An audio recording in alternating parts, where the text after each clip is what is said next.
देखिए, ये जो बदलाव है उसको आप जी। यदि समझना चाहें कि वो बदलाव कहाँ पर आ रहा है, तो कई बार जी। जब विपक्षी दल समझ नहीं पाते हैं कि ईवीएम से जो नतीजा निकला वो ऐसा क्यों था, ईवीएम हैक हो गया, तो वो ईवीएम जी। हैक करने वाली जो तकनीक है, टेक्नोलॉजी है, वो कहीं मुद्रा योजना, कहीं उज्ज्वला योजना, इस तरह की जो सारी योजनाएं हैं, यही योजनाएं ईवीएम हैक करवा रही हैं। आप इस बात को समझिए, जी। ये जो 28 करोड़ 29 करोड़ लोग हैं जिन्होंने मुद्रा योजना का लाभ लिया है, अब ये 29 करोड़ लोग का मतलब है कि हमारे देश की आबादी में से हर 5 में से एक व्यक्ति को इसका लाभ मिल चुका है। यदि आप जोड़ें कि एक लोन पे यदि 2 आदमी भी मान लें कि प्रभावित हुए, 2 मतदाता, तो 50 करोड़ मतदाता प्रभावित हो जाते हैं इससे। अब उसमें जी। ज़रूरी नहीं है कि हर मतदाता जो है वो इस बात को समझेगा कि अच्छा मोदी जी की स्कीम थी इसलिए हमें भाजपा को वोट देना है, ये कतई ज़रूरी नहीं है, लेकिन जी। बहुत सारे लोग इससे प्रभावित होते हैं। तो यदि किसी को फ़ायदा मिला है तो वो उसको देखता है कि ठीक है कि सरकार ने हमारे लिए क्या किया है। अब दूसरी चीज़, 88% लोन जो है इसमें शिशु लोन है। इसका मतलब ये है उन्हें 50,000 रुपये से कम की राशि मिली है। और यही जी। चीज़ हमें जब आप पूरे 6 साल के आंकड़ों का औसत निकालते हैं वहाँ भी दिखता है, 52,000 करोड़ रुपए। और इसमें अच्छी बात यह है कि साल दर साल ये औसत लगातार बढ़ता गया। जैसे 2015-16 में जब ये स्कीम शुरू हुई थी, उस समय उस साल का औसत देखेंगे तो सिर्फ 39,000 रुपये का औसत बन रहा था, वो बढ़ करके जी। अब 64,000 रुपये बन गया है। ये जो औसत डिसबर्सल आप कहें, जो सैंक्शन अमाउंट की बात अगर हम करें, एवरेज कितना है उसकी बात कर रहे हैं। अब दूसरी चीज़ एक अभी बात चर्चा में आई कि सैंक्शन अमाउंट और डिसबर्स्ड अमाउंट, तो जो मुद्रा योजना की वेबसाइट है उस पर साल दर साल हर साल के आंकड़े दिए हुए हैं। तो उसके हिसाब से यदि आप देखें तो कुल मिलाकर के जो स्वीकृति हुई है, सैंक्शन हुआ है, वो 15 लाख करोड़ रुपए का है। और जो कुल डिसबर्समेंट है, यानी जो वास्तव में पैसा लोन के रूप में दे दिया गया है, वो 14,60,000 करोड़ रुपए से ज़्यादा, करीब 61,000 के आसपास का आंकड़ा है। 14,61,000 करोड़ रुपए वास्तव में ऋण बांटे जा चुके हैं। लेकिन जी। एक बात आती है कि यदि 28-29 करोड़ लोगों को ऋण बांटे जा चुके हैं, तो फिर ये शिकायत, जिससे देखिए वही यही शिकायत करता है कि नहीं मुद्रा में लोन मिलता नहीं है। तो एक तरफ ये शिकायत कि मुद्रा में लोन मिलता नहीं है, दूसरी तरफ आंकड़ा बता रहा है कि 29 करोड़ लोग, लगभग 28.8 का आंकड़ा है, इतने लोगों को ये ऋण दिया जा चुका है। तो ये दोनों बातें जो हैं वो आपस में कहीं तालमेल नहीं खाती हैं। यदि देश जी। की आबादी में से हर 5 में से एक व्यक्ति को ये ऋण दिया जा चुका है और उस पर से हर किसी के मन में धारणा ये बैठी है कि ये ऋण आसानी से मिलता नहीं है, तो मुझे लगता है कि चूंकि 88% ऋण जो हैं वो शिशु ऋण हैं, 50,000 रुपये से कम वाले, तो उसकी चर्चा लोग नहीं करते हैं। जिसने लिया उसने भी नहीं किया। और जो दिक्कतों वाला जी। मामला है, जहां पर कागज दिखाने पड़ते हैं, अभी अमन जी कह रहे थे कि भाई आपको ये रजिस्ट्रेशन दिखाना है, वो रजिस्ट्रेशन दिखाना है, वो मामला तब आता है जब आप किशोर और तरुण ऋण के लिए जाते हैं। वहां पर आपका पहले से एक जमा जमाया कारोबार होना चाहिए। तो आप एक कारोबार चला रहे हैं, इसके लिए आपको कागज पत्तर दिखाने पड़ेंगे, वहाँ पर आपको अपने कारोबार की मौजूदा स्थिति दिखानी पड़ेगी, वहाँ पर बैंकर को संतुष्ट करना पड़ेगा कि आप जो ऋण ले रहे हैं वो अच्छे कारण से है, व्यवसाय में बढ़ने की संभावना है, बढ़त की संभावना है, इस वजह से आप ऋण ले रहे हैं और आप में ऋण चुकाने की क्षमता भी है।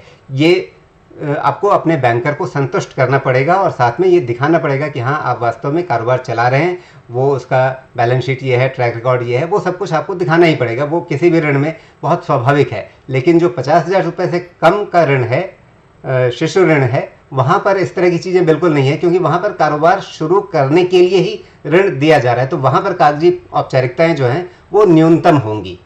और दूसरी बात उठी कि एनपीए का मसला। तो एनपीए के जो ताज़ा आंकड़े मैं देख पा रहा था खबरों में, उसमें एक इंडियन एक्सप्रेस की एक खबर मुझे मिली पिछले साल की। उसके अनुसार 2019-20 में एनपीए का आंकड़ा था 4.92%। और आप पूरे बैंकिंग सेक्टर का एनपीए देखें तो लगभग 7.5% है।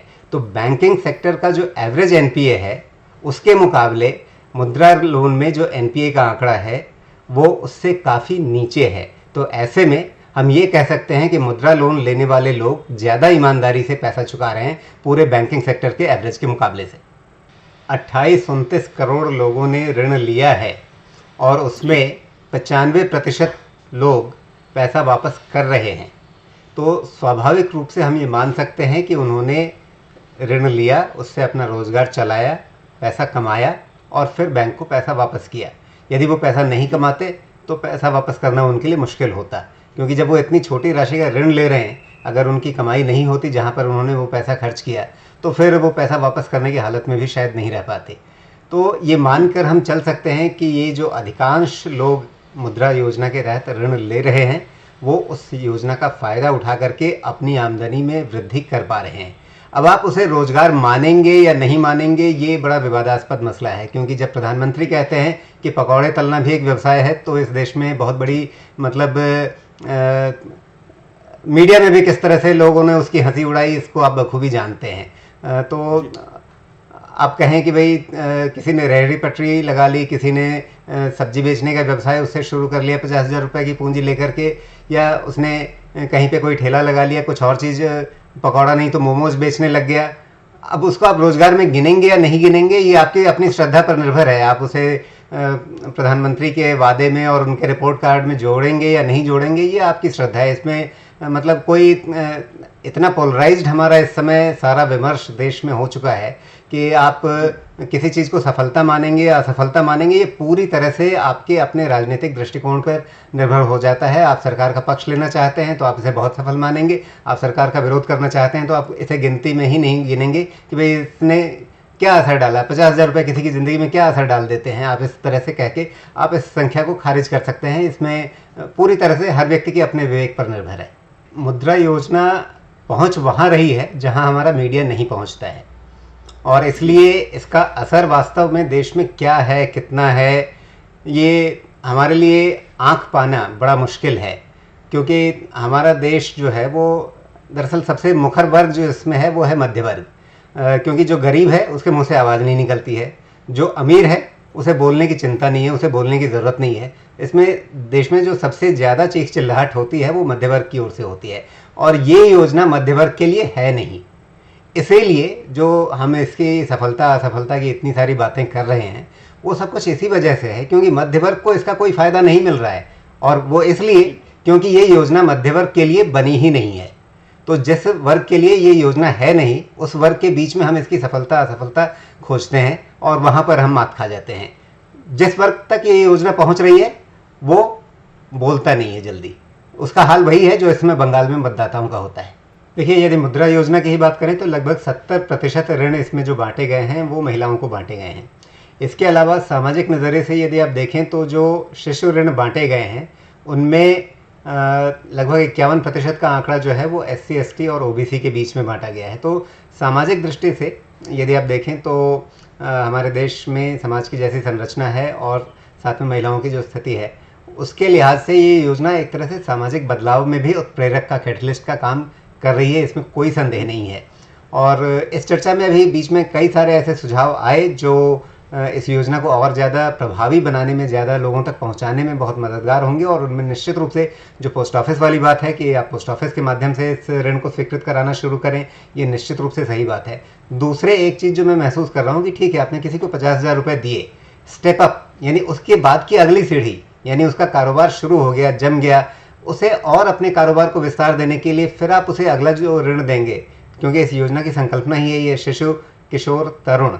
तो शिशु के रूप में तो आप उसे अच्छी तरह से सहारा दे रहे हैं, ये आपके आंकड़े बता रहे हैं, लेकिन किशोर और तरुण वहाँ पहुँचने के लिए फिर कहीं न कहीं जो शिशिर जी बार बार कह रहे हैं कि बैंकर्स इस समय बहुत हाथ रोक करके बैठे हुए हैं, वो चीज़ हमें इन दो श्रेणियों में दिखती है।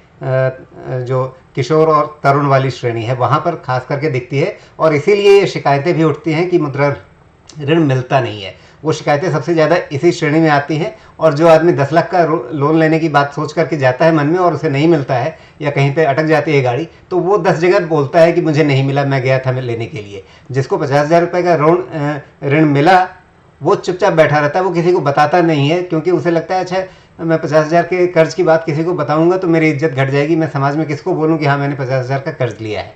लेकिन जिसको 10 लाख का ऋण नहीं मिला वो 10 लोगों को ज़रूर बताएगा कि भाई मैं गया था मुझे नहीं मिला। तो वहाँ पर इस ऋण की जो संरचना है और इसकी जो कार्यप्रणाली है उसमें इस बात को ध्यान देना होगा कि जो लोग 50,000 का ऋण लेकर के अपना धंधा ठीक से शुरू करने की हालत में आए, चला पा रहे हैं, उनको आगे बढ़ने का तो मौका दीजिए। तो फिर जो अगला जो वर्गीकरण है उसके ऋण की संख्या भी बढ़नी चाहिए उसी अनुपात में।